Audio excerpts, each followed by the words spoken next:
The shocking interview tapes of James Bulger's killers have revealed just how young John Venables and Robert Thompson sounded when they were charged.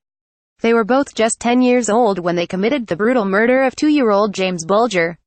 The boys were taken to separate police stations where they gave a total of 20 interviews over 3 days. You're under caution and you do not have to say anything unless you wish to do so, but anything you say may be given in evidence. Now you understand that, don't you, John? A stern-voiced police officer read John his rights. Yeah, the small voice of a young boy answered. Thompson and Venables were tried as adults. Image, Getty Images. The bottom of the dock had to be raised so the boys could see over. Image, Getty Images. The chilling interview tapes were revealed in a documentary examining whether or not justice was done 25 years ago that aired on Monday night. John was then shown a still from the CCTV footage that shows the two boys leading James away from the busy shopping center in Liverpool.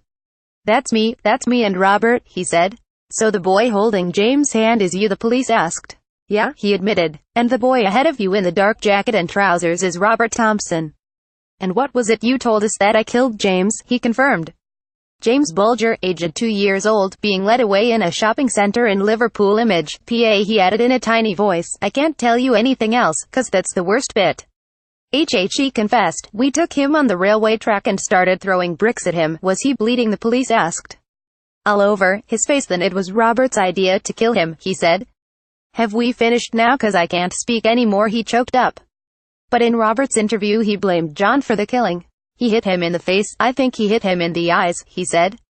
The documentary on the James Bulger murder case sparked anger after viewers criticized the Channel 4 show for sympathizing with the toddler's killers. But viewers were shocked when experts defended the 10-year-old murderers, saying they made an awful mistake. After spending just 8 years in custody, Britain's youngest killers were released and given lifetime anonymity in the UK. Denise Fergus denied having anything to do with the Channel 4 documentary about her son. Image, Rex, Shutter Shock. On Monday night's documentary, Robert Thompson's solicitor Dominic Lloyd said, "Many years after the trial, a juror said we found them guilty of murder, but we didn't have the option to find them guilty of being two very bewildered and frightened little boys who made an awful mistake and need a lot of help." But his comments sparked anger from viewers.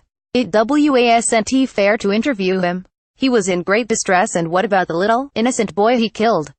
"I can't believe people find excuses for these murderers. It's beyond me," one viewer tweeted. Another added, "An awful mistake. They didn't kill him in an accident, it was premeditated and they tortured that poor baby. How can people defend their actions? The Bulger killers. Well, about two frightened kids who'd made a terrible mistake. The tape said they kept stoning him, even when he kept getting up. They knew what they were doing," another wrote. "An awful mistake for 10-year-olds is shoplifting, not murdering a 2-year-old FFS," another angry viewer tweeted.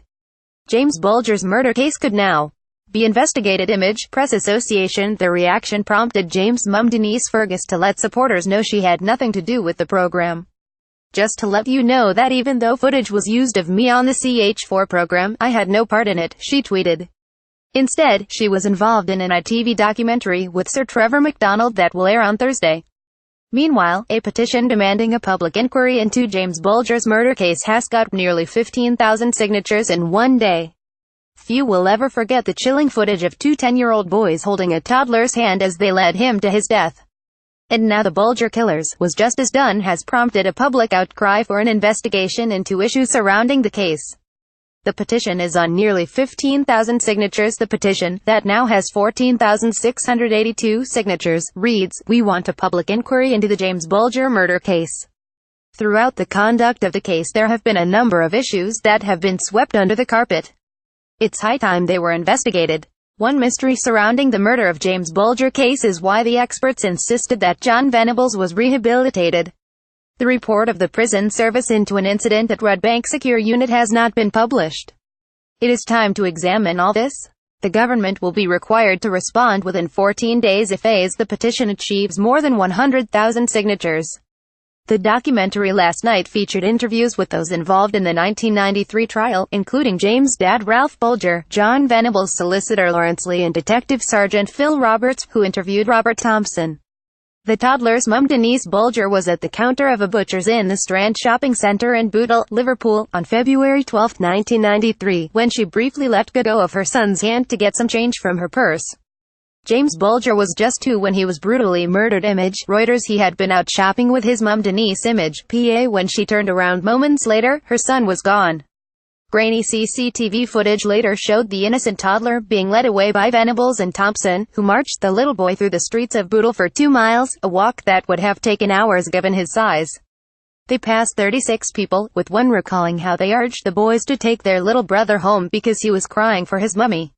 When they finally came to a disused railway track near the police station, the murderous duo tortured James, throwing stones and bricks at the baby, and kicking and stamping on him before finally dropping a heavy iron bar onto the defenseless tot. They hid his body under bricks so that the first train to come along cut his body in two, but he was already dead before this happened. A pathologist later said that there were so many injuries, 42 in total, that not one could be isolated as causing the little boy's fatal wound. James was made to walk 2 miles before being left for dead on a disused rail line. Image, PA. Robert Thompson. Image, Daily Mirror. Security launched a search for James inside the center, and James' family searched for their son overnight.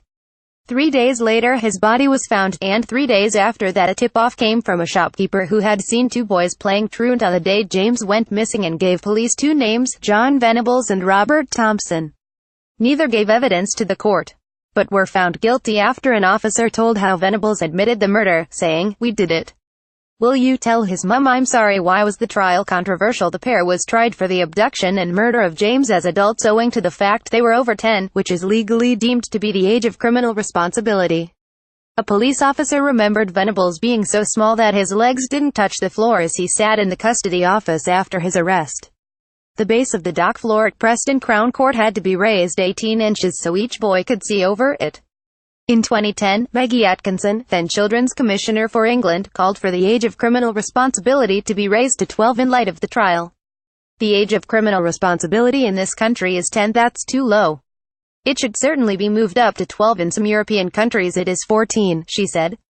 In terms of knowing what the full consequences of your actions are, you are into older childhood or adolescence. Youngsters are usually tried in a youth court. Thompson and Venables were tried in an adult court. What they did was exceptionally unpleasant, and the fact that a little boy ended up dead is not something the nation can easily forget. But they shouldn't have been tried in an adult court because they were still children. Children accused of a crime are usually granted anonymity, but at the end of the trial the judge allowed both to be named because the public interest overrode the interest of the defendants. In 1999, the European Court of Human Rights ruled that the pair did not receive a fair trial, and awarded costs and expenses of £29,000 to John Venables and £15,000 to Robert Thompson. Denise tirelessly campaigned to have their sentence increased. Image, Press Association. Lawyers for the pair argued that the adult court venue and publicity made it impossible for the schoolboys to be given a fair trial. How long were they sentenced to? The pair was ordered to be detained at Her Majesty's pleasure, meaning indefinitely, but in 2001, a 6-month review by the parole board found they were no longer a threat to public safety and they were released on life license, after serving just 8 years. Both were banned from ever returning to Liverpool and given new identities at a reported cost of £1.5 million. James' mother Denise believes they should have remained in jail for life and has tirelessly campaigned against their rights to anonymity. Ralph Bulger with his son James. Image, Pan Macmillan. Denise once admitted she's lived in fear since the trial. Image, Peter Powell. In March 2010, Venables was recalled to prison for downloading and distributing more than 100 images of child abuse. He was jailed for 2 years before being granted parole again in July 2013. Last November he was arrested and recalled to jail on suspicion of possession of images of child abuse. The Crown Prosecution Service released a statement in January confirming Venables had been charged. The statement said, "The man formerly known as John Venables has been charged with offences relating to indecent images of children and will appear in the Crown Court. In order that justice can be done, no further details are being released at this stage and the proceedings are subject to reporting restrictions." Today, Venables admitted possessing child abuse images and a pedophile manual at a secret trial. John Venables was caught with 1,170 indecent photos of children on his laptop, the Old Bailey was told today. James Bulger's father Raph and mother Denise were both in court to witness proceedings. He was jailed for 40 months for his crimes, 3 years and 4 months. Meanwhile, Thompson has not reoffended since his release, and is believed to be in a long-term relationship with a man who knows who he really is.